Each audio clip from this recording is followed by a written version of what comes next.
तो अभी अभी जीटी वर्सेस एमआई ख़त्म हुआ है एलिमिनेटर्स, और मेरे हिसाब से ये game was much more interesting than the game which happened yesterday. ऊपर से इंडिया ने धो दिया, चाहे ध्रुव जुरैल ने 80 प्लस मारे, सरफराज ने 90 प्लस मारे, 92, Karun Nair is near his 200। और ये भी नहीं, देखो कंडीशंस इजी हुई, लेकिन जिस समय वो दोनों आए थे उस समय कंडीशंस सही नहीं थी, उन दोनों ने सही मैनेज किया। आई होप यशस्वी जिस तरीके से बैटिंग कर रहा था, जैसे लोगों ने कहा वैसे ना करे, look very streaky according to people. Eshwaran तो भाई छोड़ ही दो, अब बस उसको यही मैसेज है, रेस्ट ऑफ द गेम्स को कुछ करो वरना अगले सीरीज से आप दिखने नहीं वाले। अब आगे बढ़ते हुए मैच के बारे में, so let's talk about it. GT को अभी जितना बुरा लग रहा होगा मुझे नहीं पता भाई, कितना ज़्यादा। जो टीम अपने आखिर के लास्ट 2 गेम्स तक सब श्योर थे कि ये टॉप 2 करेगी। मतलब मैं तो कह रहा था कि बटलर को क्यों खिला रहे हो यार तुम, तो तुम्हें तो कुशाल मेंडिस को खिलाना चाहिए, क्योंकि बटलर तो प्लेऑफ में होगा नहीं। लेकिन देखो क्या हुआ, बटलर खेले ना खेले हो गया तुम्हारा। जीटी की आज शुभमन गिल की क्रिटिसिज्म बनती है, चाहे बैटिंग हो चाहे कैप्टनसी हो। तुमने सोचा कि भाई ठीक है, हम प्रसिद्ध से ना पावर प्ले में बॉलिंग कराती, कि जराल कोटजी तो है ही जो मिडल ओवर्स का स्पेशलिस्ट है, ठीक है मान लिया। तुमने कितने बार ही जराल कोटजी से इस पूरे आईपीएल में कितनी बॉलिंग करवाई है? आई थिंक लोग अपने फिंगर्स पे काउंट कर लेंगे जितने ओवर्स तुम लोगों ने उसको करवाए हैं। उसके बाद तुम लोगों ने हमेशा उसको मिडल में करवाए भी नहीं, कभी एक ओवर करवा दिया अगर बीच में निकालना हो तो। प्रसिद्ध कृष्णा जिसने पूरा सीज़न मिडल ओवर्स में बॉलिंग करके रखी, तुमने उसको पावर प्ले और डेथ में करवाई है। आज डेथ में 2 करवाई है उस बंदे ने, तब भी अपने लास्ट ओवर में बस 8 रन दिए, विकेट भी ली 2। उससे पहले रोहित का एक चांस भी क्रिएट किया। मतलब जो तुमने पूरे सीज़न किया नहीं वो तुम अभी कर रहे हो। तुमने बैठा दिया उसको, क्या कहते हैं कि अरशद खान को, जिसको तुम लेते थे कि वो पावर प्ले में बॉलिंग करेगा, 1 विकेट लेगा और फिर उसके बाद हम उसको और बॉलिंग नहीं करवाएंगे। अब सडनली क्योंकि वो थोड़ा पिटने लग गया तो तुमने उस स्ट्रैटेजी से हट गए। तुमने अपने बेस्ट बॉलर सीज़न के, जिसने मतलब 25 विकेटें ली है, जिसने एक फेज़ में बॉलिंग करके विकेटें ली है, तुमने उसको अलग फेजेस में करवाया। उसके 2 ओवर वेस्ट, फिर तुमने बीच में स्पिन इतनी करवाई, इतनी स्पिन करवाई, जबकि वो पिटे जा रहे। तुम कभी भी किसी और बॉलर को ला के तोड़ नहीं सकते थे कि यार कोई और कर ले बॉलिंग? नहीं, हम तो एक पैटर्न है उसी से चलेंगे। मोहम्मद सिराज का 1 ओवर था आखिरी वाला, मोहम्मद सिराज के स्टार्टिंग में वो थोड़ा पिटा, लेकिन बाद में वो देखो लोग रो रहे हैं, बच्चे रो रहे हैं, एक लड़की और एक बच्चा रो रहा है। लेकिन मेरे हिसाब से भाई देखो, सिराज ने स्टार्टिंग में थोड़े रन खाए, लेकिन बाद में उसको बहुत अच्छी बॉलिंग की, मतलब उससे ज़्यादा रन नहीं खाए। मतलब क्या करोगे यार, इतने कैचेस ड्रॉप करना। मतलब मैं यही कहूँगा, स्टार्टिंग में रोहित और बेस्टो अच्छे नहीं थे। बेस्टो के एजेस हो के चौके जा रहे हैं, एजेस हो के डबल हो रहे हैं, फिर उसके बाद मतलब कि तो देखो यार लोग रो रहे हैं, देखो आई कैन अंडरस्टैंड। उसमें कोई बड़ी लड़की भी थी जो रो रही थी, मुझे लग रही थी कोई 25-30 की, और उसके साथ साथ वही 17-18 साल के, 16-15, फिर कोई 8-9 साल के, तो वो भी रो रहे। आई थिंक अब अगर शुभमन गिल अब फ्री हो गए तो मेरे हिसाब से उसको अब तो सेकंड गेम में आ जाना चाहिए, जो वो हो रहा है क्या कहते हैं कि जो होगा जून 6 तक किसी को उसका इंडिया है वैसे इंग्लैंड लायंस का। आई थिंक तब तक तो अब तो टाइम है, थोड़ा सा करके आ जाए, क्योंकि साई तो आएगा, उसे भी आना चाहिए। गिल की फिर बैटिंग भी, जब तुम्हारा एक स्टाइल है बैटिंग करने का, उसको तुम्हें प्लेऑफ्स में क्यों बदला? वो बोल्ट की बॉल पे क्या ज़रूरत थी अक्रॉस द लाइन जाके, बस मैंने सीधे शॉट मार दी। तुम उसको स्ट्रेट खेलते ना। लिटरली आज साई की बैटिंग देखो, साई ने 1-2 शॉट्स के अलावा कोई भी शॉट प्री मेडिटेटेड या रिस्की खेला ही नहीं। वो जो उसी उसी बॉल पे उसने एक जो पहला आया था जो रिस्की वाला जिस पे वो चौका हो गया था, बुमराह ने ऑलमोस्ट सेव कर दिया था और उसी बॉल पे आउट भी हुआ इवेंचुअली। लेकिन उसने वही इनिंग्स खेली तो जनरली खेलता है। तुम्हें भी वही ज़रूरत थी कि तुम आते आराम से। भाई अगर तुम 10 ओवर में 100 भी बना लेते, तुम्हारे विकेट नहीं होती ना गिरती, तो मेरे हिसाब से तुम आराम से जीत जाते।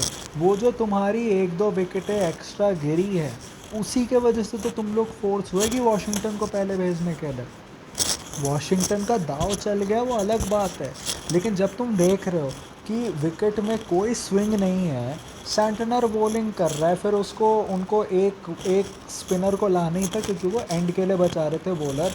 उस उधर अगर रदरफोर्ड आता, वो शायद वही काम करता जो वॉशिंगटन ने किया, थोड़ा जल्दी कर लेता।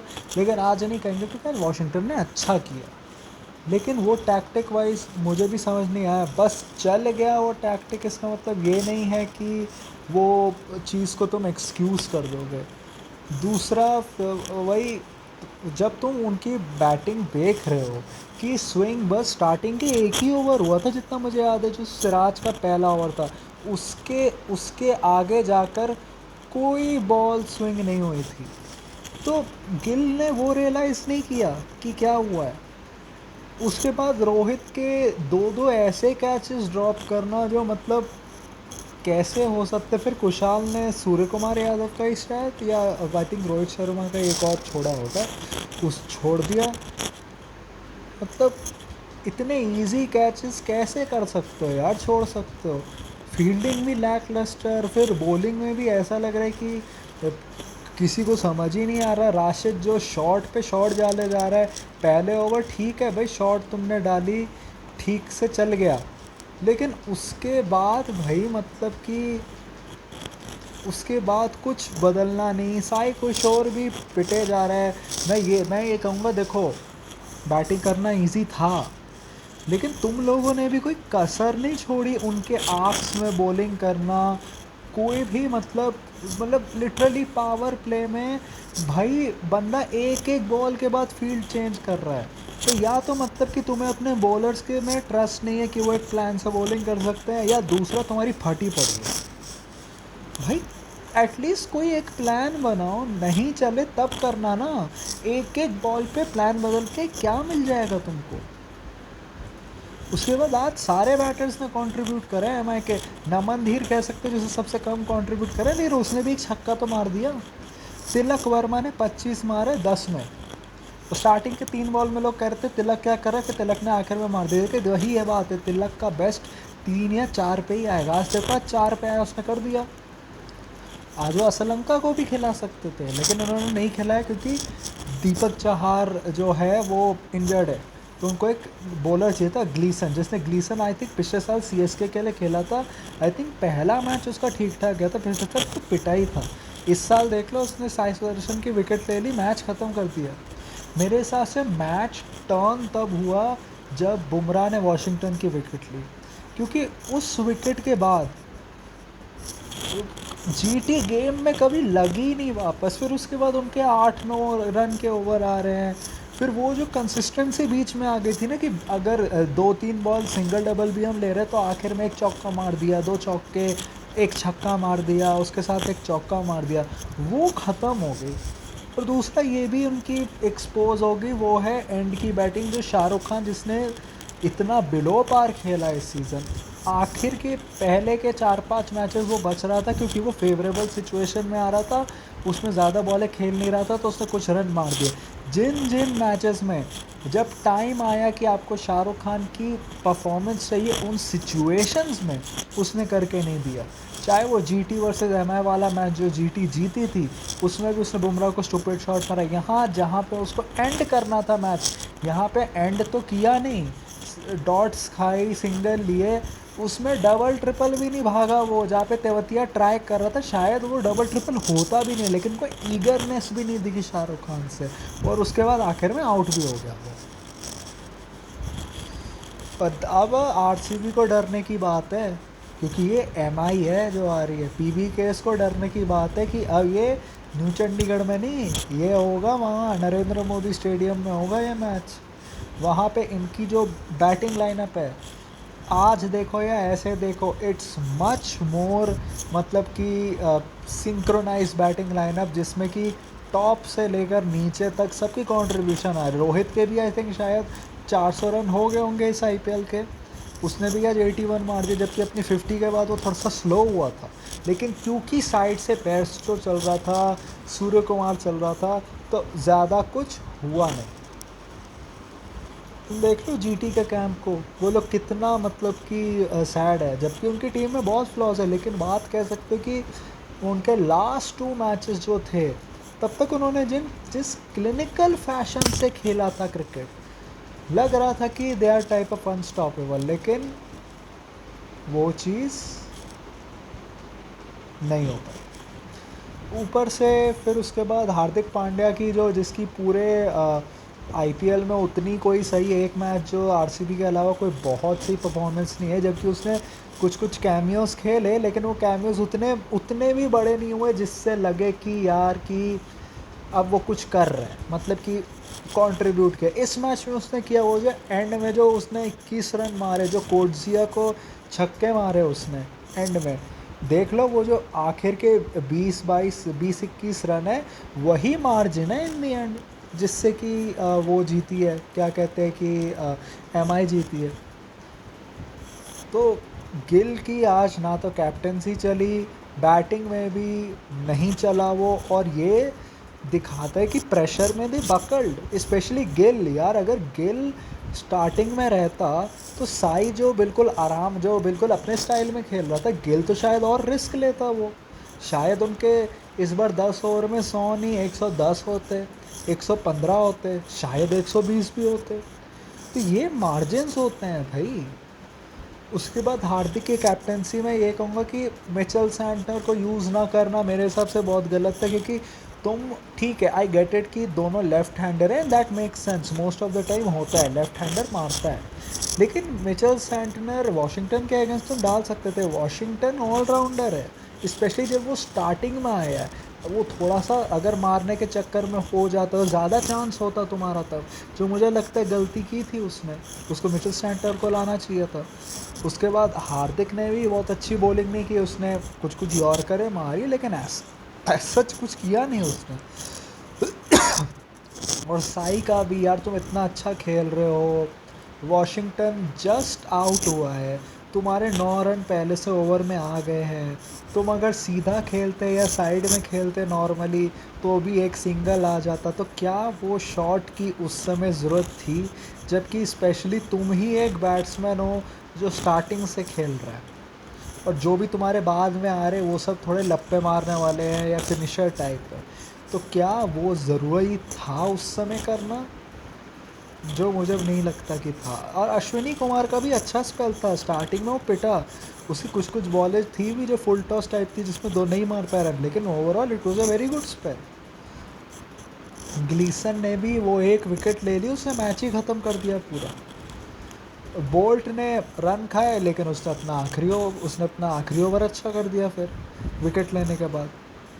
तो M I beat, like GT lose this match because of their tactics, ये है, and them buckling under pressure, like bowling, जब से ये मैच एक महीने बाद शुरू हुआ है, इनकी बॉलिंग 200 पे 200 रन खाए जा रही है भाई, ऊपर से यूटिलाइजेशन नहीं हो रही। तुम कैसे एक्सपेक्ट करते हो कि कोटजी, जिसने पूरे सीज़न एज सच उतने बॉलिंग नहीं की, सडनली तुम्हें आके कर दे।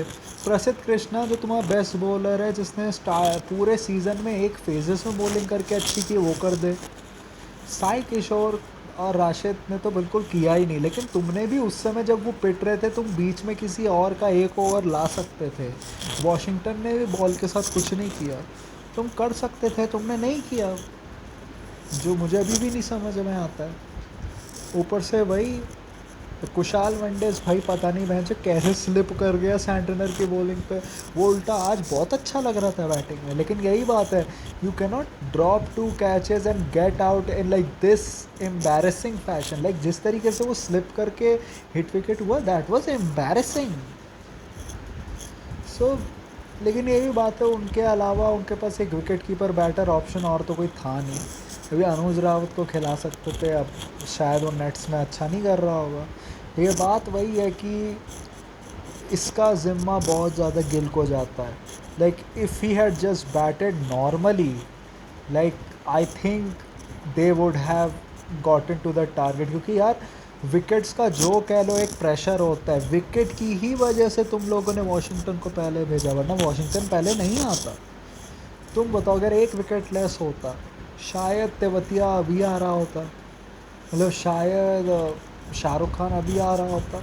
मतलब ये मोन्यूमेंटल मोमेंट्स होते हैं यार, जो मतलब कि सेट करते हैं गेम को।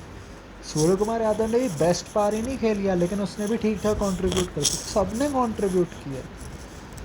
ऊपर से वो रिव्यू वेस्ट करना मेरे को समझ नहीं आया, मेरे वाइड पे तुमने रिव्यू क्यों लिया, जबकि बाद में कोई यूज़ नहीं आया, लेकिन क्यों लिया रिव्यू। तो ये भी नहीं, हार्दिक भी आज बहुत फ्रस्ट्रेटेड था फील्ड में। वो मैच जीत गए, लेकिन that is not how a captain should act.